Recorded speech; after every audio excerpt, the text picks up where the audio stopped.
எல்லோருக்கும் வணக்கம். இப்போ நான் மசாலா தோசை செய்து கொண்டிருக்கிறேன். இந்த மசாலா தோசையை நீங்களே வீட்டில் சூப்பராக தோசைக்கான மாவை அரைச்சி கொள்ளலாம். இந்த மாவை எப்படி அரைக்கிறதுன்னு சொன்னால், முத்து சம்பா அரிசி, புரோக்கன் பாஸ்மதி ரைஸ், துவரம் பருப்பு, உளுத்தம் பருப்பு வச்சு சூப்பரானது தோசை மாவு செய்திருக்கிறேன். இந்த தோசை மாவை வச்சுக்கொண்டு நீங்கள் குண்டு தோசை செய்யலாம், நார்மல் தோசை செய்யலாம், மசாலா தோசை செய்யலாம். இந்த மசாலா தோசை செய்கிறதுக்கு நீங்கள் வீட்டில் சமைக்கிற எந்த கறி வேணுமென்றாலும் இந்த மசாலா தோசையை வச்சு செய்யலாம்.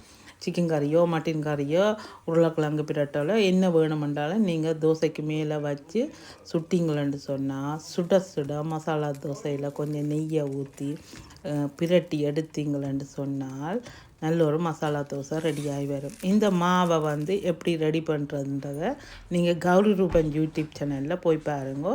போன வாரம் நான் குண்டு தோசை ரெசிபி போட்டிருக்கேன். அந்த ரெசிபி இந்த மாவை நீங்கள் செய்யலாம். சாப்பிடுங்க. நன்றி.